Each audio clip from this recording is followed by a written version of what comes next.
Kadama TV tufunye okwemulugunya okwenjawulo okuva mu bakadama ab'enjawulo nga bagamba ku kintu kino ekya STC Pay. Bakadama bangi abagambye nti no baali basukumyeko ssente zaabwe ne zibeera nga tezaatuuka. Kati nti kasita osobyamu ennamba ne bagamba nti zikomyewo nti kabazizzeeyo e Buwarabu tebaziraba. Ne wabeerawo akakodyo abalala ke bagambye nti kasita ogenda mu bbanka basobola okwekwasa just later n'ebeera ng'ekyuseemu naye nga bo bakimanyi w'ogenda okuddirayo ojja kubeera nga tozisanga. So bakadama baagala nnyo okubeera nga tubannyonnyola ku kino ekintu kya STC Pay. Eri secure, eri safe oba teri safe? Nja bagamba bwe nti nga vidiyo gye twakoze eggulo nti ebintu bya ssente okuweereza ssente e Uganda mugira mu byesonyiwa. Mugira mu byesonyiwa kuba wakyaliwo ebibuuzo bingi. Olwaleero mbadde ndaba amawulire ne bagamba nti no baakutte abantu abalowoozebwa okubba ssente ku mobile money mu Tropical Bank ne banka endala kuba banka nnyingi nnyo ze babbamu ssente. So nga bagamba nti abantu kakati poliisi yakwatayo abantu babiri naye nga bagamba be bantu ababadde ku top, be bantu ababamanyi engeri gy'osobola okuzanyisaamu internet. Jjukira nti ssente ze twogerako ziri mu buwumbi na buwumbi ze zabbibwa naye nga ssente zino zaaliko ez'abantu aba bulijjo ne zibeerako ez'abakadaama bankuba kyeyo, ssente zaabwe nnyingi nnyo ezaabula. Ne ku mobile money waliwo ssente ezakola ki ezaabula. So ekintu kya STC Pay sijja kukyogerako nnyo, waliwo obwina awo gwe tukyalinda okufuna mu maaso awo tulyoke tubeere nga tubawa ne voices ez'abantu abali munda abakwasaganya ekintu ekyo, tujja kubeera nga tufuna ku maloboozi gaabwe. Wabula katusobole okubeera nga tubawa kadaamu ono agamba nti yafunye problem, boosi we yasukumye ssente ne STC Pay ne zibeera nga ssente tezaatuuse Uganda olw'okugamba nti baali basobezaamu ennamba ate ab'Uganda ne bagamba nti bazisukumye ne zidda ne zikomawo eno e Buwarabu naye ate ne boosi agamba tewali ssente yonna gye baafunye oba gye yafunye ku gundi kusinziira bwe yasukumye ssente. Kakati Kadaama ayagala kumanya ssente zino zaabuliddewa, ssente ze anaazifuna oba taazifune, ssente ze ezimu ze babbye oba si ze ezimu kwe babbye. Ebibuuzo bibeera bingi naye ansa ziyinza okubeera nga ntono kuba tetumanyi nnyo kigenda mu maaso. Wabula mu bbanga awo mu maaso we tujjaawo tugenda kuba nga tubawa view zaffe ne view z'abantu ddala abakolerayo ddala bo babeere nga boogera kiki ekigenda mu maaso. Halo Nyabuli, Kadama TV. Kati yasoberako ennamba emu.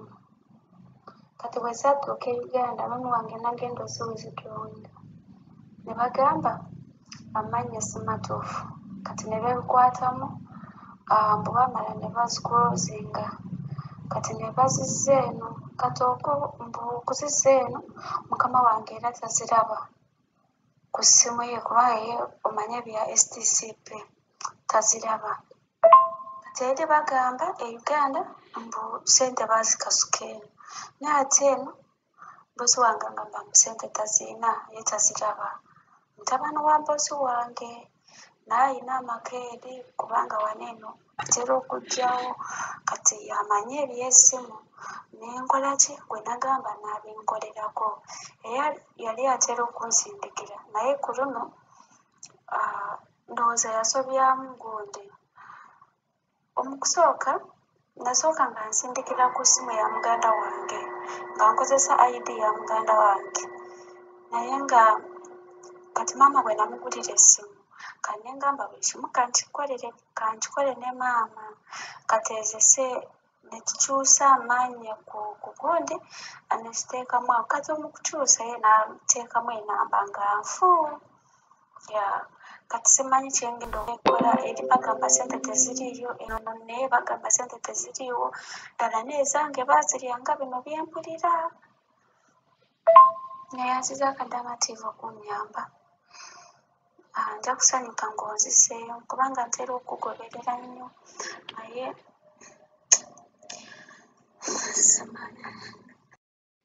kwe tugenda okwongereza Kadaamu ono agamba nti agenda Uganda ayagala kusukuma ssente nzisukumiranga muntu ng'akozesa MoneyGram. At the moment sijja kulikomendinga muntu yenna kubeera ng'asukuma ssente. Omuntu bw'osukuma ssente ne zibula ozisukuma ku lulwo. Tusooke tulindeko embeera etereere. Naye kirungi Kadaama ono mugenda muwulira ng'agamba agenda Uganda. So bw'oba ogenda Uganda ki ekikusumisa ssente? Genda ku Forex Bureau, genda ku kisaawe ng'ogenda kyusa ssente zo. Zikyuse zifune mu dollars ogende nazo ate ojja kufunamu nnyo. Kuba tebajja kuggyako na charges za banka ezisaanise okubeera nga zikyankalanya ssente z'Abakadaama ne Bassekadaama ne bankuba kyeyo. So si recommendinga muntu kaakati kusukuma ssente. Ddala akati mu abagenda e Uganda, bw'oba ogenda Uganda akati kwata ssente ezo ziteeke mu dollars obeere ng'ogenda nazo e Uganda. Kadaama ono kino kye yabadde atubuuza.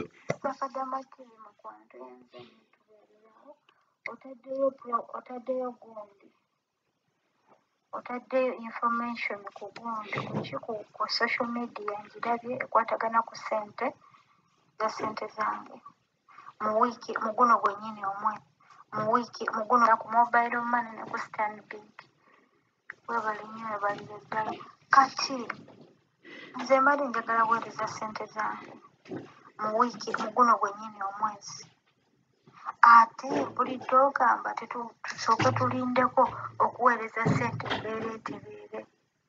Ssente tuyinza oziweereza ate ne zikyankalanira mu kkubo. Njagala weereza ssente omuntu tuuke e Uganda nziggyeyo kuba nsindikirira mu MoneyGram oba mu gundi mu Express Money. E Uganda nayo ne nzigirayo mu MoneyGram oba mu Express Money, kisinziira ku gundi kimwe nzisindikidde. Ate otugambye tusooke tulindeko embeera etereere. Ate nze ndi mu wiiki ejja ŋŋenda nga 22 nzirayo e Uganda. Kati mukwano nsaba kuntangazaamu. Mr. Kadaama, kyebaleko ssebo, webale tuweereza. Kansuubire buli kimu kigenda bulungi. Mukwano, nina ekibuuzo kye njagala okubuuza. Ebintu byonna ebikwatagana ku mobile money, Airtel, MTN mbiwulidde. Naye kati ffe abasindika ssente ne baziggyayo, ne bamala oziggyayo ne bazibankinga. Kati ffe tugenda kukola tutya? Kuba amawulire ge tuwulira bagamba banka bagenda zisiba. Nti ate ssente bagenda zibbako ku akawunti zaffe. Jjukira abamu tusuubira kumala ku kontrakt mwaka gujja. Okiwulira? Ssente tuzitereka mu bbanka. Kati tugenda kukola tutya? Kuba baatugambye buli alina ssente mu bbanka aziggyeyo, bbanka bagenda ziggala. Kati ffe abalina ssente mu bbanka tugenda kukola tutya?